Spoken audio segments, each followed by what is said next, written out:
പെട്ടെന്നൊരു ചിക്കൻ ബിരിയാണി ഉണ്ടാക്കണമെങ്കിൽ ഇത് ഇങ്ങനെ ഒന്ന് ട്രൈ ചെയ്ത് നോക്കൂ. ഒരു ഗ്ലാസ് ജീര റൈസ് എടുത്ത് വെള്ളത്തിലിട്ട് വയ്ക്കാം. ഇതൊരു 15 മിനിറ്റ് അവിടെ ഇരിക്കട്ടെ. ഇനി നമുക്ക് ചിക്കൻ എടുത്ത് ഒരു സ്പൂൺ മുളക് പൊടിയും ഒരു ചെറിയ സ്പൂൺ അളവിൽ കുരുമുളക് പൊടിയും കുറച്ച് മഞ്ഞൾപ്പൊടിയും ഒരു 2 സ്പൂൺ തൈര് ഒഴിച്ച് നന്നായി ഞെടി ഒരു 15 മിനിറ്റ് ഫ്രിഡ്ജിൽ വെക്കാം. ഇനി ഒരു 3 മീഡിയം സൈസ് സവാളയും 2 പച്ചമുളകും ഒരു തക്കാളിയും കുറച്ച് ഇഞ്ചിയും വെളുത്തുള്ളിയും പുതിനയിലയും മല്ലിയിലയും കറിവേപ്പില ഉണ്ടെങ്കിൽ അതും കൂടി എടുക്കാം. ഇനി ഇതൊക്കെ ഒന്ന് അരിഞ്ഞെടുക്കാം. ഇതിലൊരു സവാള വറുക്കാനായിട്ട് അരിഞ്ഞ് മാറ്റി വയ്ക്കാം. ഇഞ്ചിയും വെളുത്തുള്ളി ഒന്ന് ചതച്ചെടുക്കാം. ഇഞ്ചിയും വെളുത്തുള്ളിൻ്റെ ഇതുപോലെ ഒന്ന് ചതച്ച് വയ്ക്കാം. ഇനി മസാലയ്ക്കായി പട്ടയും ഏലക്കയും ഗ്രാമ്പൂവും പെരുജീരകവും കൂടി എടുക്കാം. കുക്കർ ഒന്ന് ചൂടായി വരുമ്പോൾ അതിലേക്ക് എണ്ണ ഒഴിച്ചു കൊടുക്കാം. ഇനി അതിലേക്ക് നമ്മൾ എടുത്തു വച്ചിരിക്കുന്ന മസാല ചേർത്ത് കൊടുക്കാം. ഇനി ഈ മസാലയൊക്കെ ഒന്ന് ചൂടായി വരട്ടെ. ഇനി അതിലേക്ക് നീളത്തിൽ അരിഞ്ഞു വച്ചിരിക്കുന്ന സവാള ചേർത്ത് കൊടുക്കാം. ഇനി അതിലേക്ക് ആവശ്യത്തിന് ഉപ്പും കൂടി ഇട്ട് കൊടുക്കാം. ഇനി ഈ സവാളയൊക്കെ ഒന്ന് നന്നായി വാടി വരട്ടെ. ഇപ്പോൾ സവാളയൊക്കെ നന്നായി വാടി വന്നിട്ടുണ്ട്. ഇതിലേക്ക് ഒരു 1/4 സ്പൂൺ മുളക് പൊടിയും നീളത്തിൽ അരിഞ്ഞു വച്ചിരിക്കുന്ന പച്ചമുളകും കൂടെ ചേർത്ത് കൊടുക്കാം. ഇനി മുളക് പൊടിയുടെ പച്ചമണം മാറുന്നതുവരെ ഒന്ന് വഴറ്റി കൊടുക്കാം.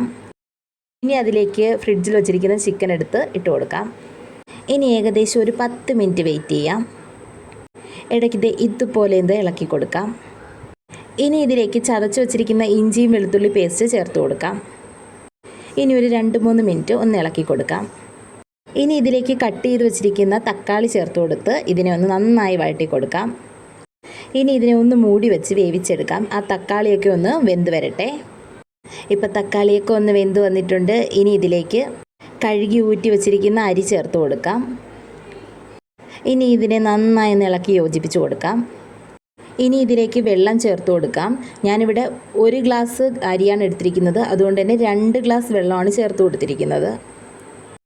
ഇനി ഇത് നന്നായി ഒന്ന് ഇളക്കി കൊടുക്കാം. ഇനി ഉപ്പൊന്ന് നോക്കിയതിന് ശേഷം ഉപ്പില്ലാന്നുണ്ടെങ്കിൽ ഉപ്പും കൂടെ ചേർത്ത് കൊടുക്കാം. ഇനി ഇതിനെ അടച്ചു വെച്ച് ഒരു ഫിസിൽ വരുന്നവരെ ഒന്ന് വേവിച്ചെടുക്കാം. ഇപ്പോഴത്തെ ആവിയൊക്കെ പോയി ഏകദേശം ഒരു 3/4 മണിക്കൂറായിട്ടുണ്ടാവും. ഇനി ഇതൊന്ന് തുറന്ന് നോക്കാം. ഇനി ഇതിലേക്ക് എണ്ണയിൽ വറുത്ത സവാളയും നെയ്യിൽ വറുത്ത അണ്ടിപ്പരിപ്പും മുന്തിരിയും കൂടെ തന്നെ മല്ലിയിലയും പുതിനയിലയും കറിവേപ്പിലയും കൂടി ഇട്ട് കൊടുക്കാം. കൂടെ 1 സ്പൂൺ അളവിൽ നെയ്യ് കൂടി ചേർത്ത് കൊടുക്കാം.